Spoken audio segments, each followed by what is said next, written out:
और अब आपको समाचार प्लस का एक बड़ा खुलासा बताते हैं। सहकारी भूमि विकास बैंक ने सीएम के आदेश रख दिए हैं ताक पर। प्रदेश में नहीं थम रहा है किसानों की जमीन नीलामी का मामला और दौसा जिले में एक बार फिर हुई है 14 किसानों की जमीनों की नीलामी। आपको बता दें कि जमीन की नीलामी के बाद में भूमि विकास बैंक दौसा ने लिया है कब्जा और बकाया कृषि ऋण नहीं चुकाने पर भूमि विकास बैंक दौसा ने लिया है कब्जा। तो नीलाम की गई जमीनों का बैंक के पक्ष में करवाया जा रहा है नामांतरण और कब्जा लेने में बैंक प्रबंधन ने कलेक्टर और प्रशासन की भी नहीं ली है कोई अनुमति। तो अधिकांश नीलाम की गई जो जमीनें हैं वो एससी और एसटी वर्ग के जो किसान हैं उनकी ये जमीनें हैं, आपको ये भी बता दें। और कृषि मंत्री किरोड़ी लाल मीणा के पैतृक क्षेत्र में किसानों की जमीनें नीलाम हुई हैं। सीएम भुजनलाल शर्मा ने पिछले साल ही जमीनों की नीलामी पर रोक लगा दी थी और 22 जनवरी 2025 को बैंक सचिव ने 14 किसानों की जमीनों पर अपना कब्जा ले लिया है। सहकारी भूमि विकास बैंक की धारा 103 के तहत सभी जमीनों पर यह कार्रवाई की गई है। दौसा भूमि विकास बैंक सचिव अनिल कुमार ने की है जमीनों पर कब्जा लेने की पुष्टि। तो देखिए पुष्टि भी हो चुकी है और कागजात जो हैं उनकी तस्वीरें भी आप देख लीजिए। और ये वो ज़मीनें हैं जिनके ऊपर बैंक की तरफ से कब्जा कर लिया गया है। किसानों की कृषि लोन खाते भी बंद कर दिए गए हैं। समाचार प्लस के अब 5 सवाल हैं कि क्या सरकार की रोक के बावजूद किसानों की ज़मीनें नीलाम हो रही हैं, तो ऐसा क्यों? और साथ ही साथ मृतक किसानों से भी जबरन कृषि ऋण लेने की ये जो वसूली का खेल है ये क्यों किया जा रहा है? अदालत के अधीन होने पर भी भूमि विकास बैंक द्वारा नीलामी हो रही है, तो कैसे हो रही है ये नीलामी? और किसानों की जमीनों को नीलाम करने वाले जिम्मेदारों पर कार्रवाई होगी तो कब होगी कार्रवाई? और अंतिम सवाल, आखिर किसान कृषि ऋण किसानों के लिए कैसे बने बर्बादी और ये आफत? तो किसानों के लिए कृषि ऋण जो होता है वो उनकी मदद के लिए होता है। किसान वर्ग जो अन्नदाता होता है, धरती पुत्र होता है, उसे अगर ऋण की आवश्यकता है तो वो अपनी फसल को उगाना चाहता है, उस फसल में इजाफा करना चाहता है, वो मदद चाहता है ताकि उसका वो काम हो सके। लेकिन यहाँ पर ये मदद ही आफत बन गई है। ये देखिए ये मदद आफत बनी है, इसी का ये एक बड़ा उदाहरण है। देखिए ये स्थिति है किसानों की यहाँ पर और इनकी ज़मीनें जो हैं वो बैंक ने अपने कब्जे में ले ली है, ज़मीनें नीलाम कर दी है। अब ये लोग करेंगे तो क्या करेंगे, क्योंकि इस खेती के अलावा इनके पास आय का और कोई साधन भी नहीं होता है। जबकि मुख्यमंत्री के द्वारा भी आदेश साफ तौर पर दे दिया गया था कि नीलामी का जो खेल है ये अब नहीं खेला जाएगा ज़मीनों का। लेकिन समाचार प्लस ये बड़ा खुलासा कर रहा है दौसा से। ये तस्वीर आप देख ही सकते हैं, ये दौसा की तस्वीर है और यहीं पे ये खेल जो है नीलामी का ये रचा जा रहा है। और ज़्यादा से ज़्यादा आपको बता दें कि ये वो किसान हैं जो कि एससी और एसटी वर्ग से आते हैं। साथ ही साथ कृषि मंत्री किरोड़ी लाल मीणा का भी ये क्षेत्र रहा है और उन्हीं के क्षेत्र में इतना बड़ा जो खेल है ज़मीन नीलामी का, ज़मीनों पर जबरन कब्जा किया जा रहा है। किसानों की ये ज़मीनें हैं और ये दस्तावेज भी आप देखिए, 14 किसानों की ज़मीनों की नीलामी की गई है। भूमि विकास बैंक, तो भूमि विकास बैंक, अब यहाँ भूमि का विकास नहीं, यहाँ तो भूमि ही कब्जे में ले ली गई है।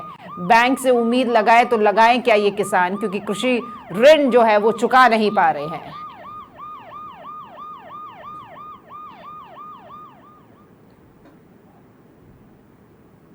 नहीं, यहाँ आरबीआई के रूल्स नहीं चलते हैं। जब आरबीआई का कोई वही नहीं है तो आरबीआई के रूल्स नहीं चलते हैं। यहाँ तो हमारे जो हेड ऑफिस है एसएलडीबी, वहाँ के जो रूल्स आते हैं सरकार, राजस्थान सरकार के जो भी रूल्स आते हैं उसको फॉलो किया जाता है। अब उसमें डेथ का अगर वो कह देते हैं कि डेथ वाला वे होगा तो होगा, अदरवाइज नहीं होगा। नहीं, ऋण माफी का तो गवर्नमेंट के लेवल पर होता है, वो हमारे लेवल पर तो होता ही नहीं है ऋण माफी का। लोगों की समस्याओं को लेकर धरने पर बैठने वाले बाबा डॉक्टर किरोड़ी लाल मीणा, हम आपको दिखाना चाहेंगे कि डॉक्टर किरोड़ी लाल मीणा का ये पैतृक गांव है धौला कुआं खोर्रा। यहाँ डॉक्टर किरोड़ी लाल मीणा जो कि अभी सरकार में कृषि मंत्री हैं, कैबिनेट मंत्री हैं और बेहद कद्दावर नेता माने जाते हैं। उनके भतीजे यहाँ से स्थानीय विधायक हैं राजेंद्र मीणा। एक तरफ डॉक्टर किरोड़ी लाल मीणा गरीबों की समस्याओं को लेकर के पूरे प्रदेश भर में धरना प्रदर्शन करते हैं, उनको न्याय दिलाने की मांग करते हैं। लेकिन हम आपको डॉक्टर किरोड़ीलाल मीणा के पैतृक घर में वो तस्वीरें दिखाते हैं जहां पर किसानों के साथ, जो कि खुद मंत्री हैं किरोड़ीलाल मीणा कृषि विभाग के, उन्हीं के किसानों के साथ किस तरीके से बर्बादी की जा रही है। और ये बर्बादी करने वाली सहकारी भूमि विकास बैंक, जो कि किसानों की जमीन को सरकार के आदेश के बावजूद विपरीत तरीके से उनको नीलाम कर रही है। हम इस वक्त बाड़ा बुजुर्ग गांव में हैं। ये डॉक्टर किरोड़ीलाल मीणा के पैतृक गांव से मिलता हुआ गांव है और यहाँ पर एक किसान हैं राम सहाय मीणा। इन्होंने बैंक से कृषि ऋण लिया था। राज्य सरकार ने कृषि ऋण, बकाया कृषि ऋण नहीं चुकाने वालों की जमीन की नीलामी रोक दी। लेकिन यहाँ राम सहाय मीणा, जो कि लगभग 80 साल के बुजुर्ग किसान हैं, डॉक्टर किरोड़ीलाल मीणा कृषि मंत्री के नज़दीकी वो यहाँ माने जाते हैं, और उसके बावजूद इनकी ज़मीन को बैंक ने नीलाम कर दिया है। अब चूंकि इनके 2 पुत्र हैं, एक जो बताया जा रहा है कि एक्सीडेंट के कारण ज़्यादा कार्य नहीं कर पाते, और इनकी जो ज़मीन थी वो अब बैंक ने छीन ली है। ऐसे में इनके पास रोजी रोटी का कोई साधन यहाँ पर बचता हुआ नज़र नहीं आ रहे। हम इनकी आर्थिक स्थिति दिखा सकते हैं। घर में जो ये घर देख रहे हैं आप, टीन डली हुई हैं, और यहाँ पर इनके लिए गुजारा करने के लिए भी बेहद विषम परिस्थितियाँ नज़र आती हैं। यानी एक कमरे के घर में ये अपना परिवार पाल रहे हैं। जो कृषि ऋण लिया था वो अपने कल्याण के लिए लिया था, लेकिन अब भूमि जो सहकारी बैंक है उसने इनको बर्बादी के कगार पर ला दिया है। बर्बादी के कगार पर इसलिए क्योंकि जो इनके पास एकमात्र जो आय का जरिया था खेती, उस खेती को भी अब बैंक ने नीलाम करके अपने कब्जे में लेने की कोशिश शुरू कर दी है। राम सहाय मीणा ने जो दौसा सहकारी भूमि विकास बैंक से पैसा लिया था, लगभग 11 साल पहले 4 लाख रुपए के आसपास लोन लिया, लेकिन इस पर भारी भरकम ब्याज लगाए गए, दंड लगाए गए, और ये 13 लाख रुपए तक पहुंचा दी। जो किसान 4 लाख का लोन नहीं चुका पाया, वो 13 लाख का लोन कैसे चुका पाता। अब चूंकि इस जमीन की कीमत करोड़ों रुपए में है, ऐसे में भूमि विकास बैंक के अधिकारियों ने सरकार की रोक के बावजूद इस जमीन को नीलाम किया है। हम बात करेंगे उन किसानों से, उन पीड़ितों से, जिनको सरकार ने तो कहीं ना कहीं राहत देने की कोशिश की, लेकिन सहकारी भूमि विकास बैंक द्वारा किस तरीके से उनको बर्बाद किया जा रहा है, उनके परिवार को उजाड़ा जा रहा है। आप बताइए, आपका नाम क्या है, कहाँ के आप रहने वाले हैं, कितना आपने लोन लिया था और आज क्या स्थिति है? मैंने साहब 4 लाख का लोन लिया था, ट्रैक्टर लिया था, जे मेरे लाला ने लिया, उसका एक्सीडेंट हो गया, कौन नहीं पाया। एक के दाई पैल की फिर वहाँ स्टेट नहीं होगा, मेरा ट्रैक्टर भी गया, मेरा सब गया, वहाँ बीमारी में सब लग गया। और मेरी अब ना इतनी फैसली शादी वाली 30 साल की हो रही है, मैं कैसे देता हूँ। और फिर वो ले पड़ गया, खेती मर गई, नहीं ले पाया साहब, नहीं लिए। और मेरे अभी 3 टप्पर हैं, इनमें पड़े इन वाले के ले। बैंक वाले आते हैं आपसे, किस तरह का व्यवहार करते हैं? हाँ साहब, वो जबरदस्ती करे, पकड़ बैठावे गाड़ी में, जोरी जबरी करे, मौसू बहुत जबरी करें, जोरी से केस जबरन केस कर दिया। अब तारीख 7 में पड़ रही है मोग साहब। आपसे जमीन के मामले में आपके पास कितनी जमीन है, और वो जमीन बिक जाएगी तो कैसे घर परिवार बच्चों का लालन पालन करोगे? कैसे करेंगे साहब, इनको बताओ। बिक जाएगी जब मैं भूख मारूंगा। अब भी पैदा नहीं हो रही है, ऐसी हो रही है। क्यों? वहाँ पर कमाई हो नहीं, छोरा पे स्टूडेंट होगा, बीमार है, सब बर्बादी होगी, सब पैसा की। ट्रैक्टर भी गया उसमें ही। एक तरफ प्रकृति की मार किसानों के ऊपर पड़ी है, ये किसी से छुपा हुआ नहीं है। कहीं अतिवृष्टि तो कहीं ओलावृष्टि और कहीं मौसम की मार। इसके बावजूद सरकार ने हर बार कोशिश की कि किसानों को राहत मिले, लेकिन किसानों की ये राहत, सरकार की राहत किसानों तक पहुंचे या ना पहुंचे, जो सिस्टम में बैठे अधिकारी हैं वो किस तरीके से सरकार की पीठ में छुरा घोंप रहे हैं, किसानों को बर्बाद कर रहे हैं, उसका आलम यहाँ पर है। चूंकि राम सहाय की पत्नी के नाम पर भी ये ऋण बताया जा रहा है, जो दस्तावेज हमारे पास में है। कृपाली देवी, आप बताइए, आपके नाम पर लोन है, किस तरीके से बैंक वाले व्यवहार करते हैं, क्या आपकी स्थिति है? इसलिए स्थिति देखो, जबरदस्ती करे, 2 ऑपरेशन मेरे बच्चा का होगा और मंजूरी करे खाओ में। और दूसरी बात ये बड़ा बूढ़ा आदमी यहाँ के पकड़े ज़बरदस्ती ले जावे। अब मेरा बच्ची कुंवारी है, अब मंजूरी कर खा रही और या जब फैल में चौंकावे जाने सीखो कौन। अब ब्याज के मुँह पे चौंकेगा कौन चौंके भाई। देखो किससे रख लो तुम। और रीत जैसे आपका हिसाब से ले चौंकाएंगा कौन, मने कौन कर रहा हम।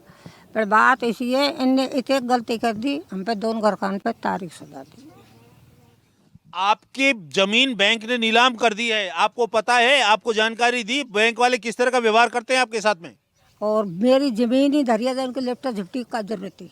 न्यू बताओ था मेरी ज़मीन तो भाई का धरिया सटी थी है, तो एक ज़बरदस्ती होटी गरज मेरी है कि इनकी है। न्यू बताओ था मैं पेट में खाऊंगी, कुमार खाऊंगी ज़मीन में, तो मैं तो देवाई चाह रही हूँ। इसी बात तो कौन नहीं, पर अब ये ज़बरदस्ती करें। अब ज़मीन नहीं ले ला कह दूँगा तो गाँव में से लेकर होगा, हम का कहेंगे खाएंगा का बच्चा का 2 ऑपरेशन होगा, का करूँ। खेती बाड़ी करे, मजदूरी करे, बेचारी छोरी कुंवारी है, 2 बच्चा कुंवारा है, देख लो सियाणी से छोरी है। अब का करूँ साहब बताओ, थम बताओ ऐसे बताओ। एक तरफ सरकार धन्ना सेठों के करोड़ों रुपए कॉर्पोरेट टैक्स के रूप में माफ कर देती है, लेकिन जरूरतमंद और गरीब किसान की मदद के नाम पर जिस तरीके से सहकारी भूमि विकास बैंक जो है किसानों के साथ छलावा कर रही हैं, उनके घर बर्बाद कर रही है, निश्चित तौर पर यह बेहद चिंताजनक विषय है। क्योंकि एक तरफ सरकार ये दावे करती है कि वो लगातार किसानों के ऋण माफ कर रही है, किसानों को राहत दे रही है, किसानों की आय दोगुने करने के प्रयास कर रही है, और किसानों के लिए हजारों स्कीमें बनाई जाती हैं, हजारों करोड़ रुपए हर साल खर्च किए जाते हैं। लेकिन सरकारी सिस्टम क्या सरकार की मंशा के अनुरूप काम कर रहा है? क्या सरकारी सिस्टम सरकार की योजनाओं को किसानों तक पहुंचा रहा है? क्योंकि कई बार विधानसभा के पटल पर यह घोषणा की गई है कि किसानों के कृषि ऋण माफ कर दिए गए हैं। कई बार यह घोषणा की गई है कि किसानों पर बकाया कृषि ऋण को वसूली करने के लिए उनकी जमीनों को नीलाम नहीं किया जाएगा। लेकिन ये कहीं सिस्टम इसको नहीं मानता। जो सरकार का सहकारी भूमि विकास बैंक सिस्टम है, वो ना सरकारी आदेशों की पालना कर रहा है और ना ही किसानों के भविष्य के लिए कोई ऐसी वो व्यवस्था कर रहा है ताकि उसका ऋण भी वसूला जा सके और किसानों को राहत मिल सके। यहाँ अब ऐसे दर्जनों किसान हैं जो बर्बादी के कगार पर पहुंच गए। उन्होंने अपना जीवन सुधारने के लिए कृषि ऋण लिया था और इसी उम्मीद से लिया था कि सहकारी भूमि विकास बैंक है, सरकार से जुड़ी हुई बैंक है, ये बैंक कभी गलत नहीं करेगी। लेकिन जितना सहकारी भूमि विकास बैंक ने गलत किया है, संभवतः उतना ज़्यादा ब्याज कभी ना तो ईस्ट इंडिया कंपनी के लोगों ने वसूला होगा और ना ही जो अभी स्थानीय सूदखोर हैं उनके द्वारा वसूला जाता है। तो सहकारी भूमि विकास बैंक के ये जो आंकड़े हैं, किसानों की बर्बादी की जो तस्वीरें हैं, ये डॉक्टर किरोड़ी लाल मीणा जो कृषि मंत्री हैं और उनसे जुड़े जो किसान हैं, उनके पैतृक गांव के पास वहां का ये आलम है। आप सोच सकते हैं कि पूरे प्रदेश के किसानों की स्थिति क्या होगी, जिन्होंने हमेशा कृषि ऋण इसी उम्मीद से लिया था कि वो उनके लिए कहीं ना कहीं विकास का एक सपना दिखाएगा। लेकिन विकास का ये सपना उनकी तबाही का एक बहुत बड़ा मंजर बनता जा रहा है। कैमरा पर्सन यासीन खान के साथ राकेश शर्मा, समाचार प्लस, बाड़ा बुजुर्ग, खेड़ला।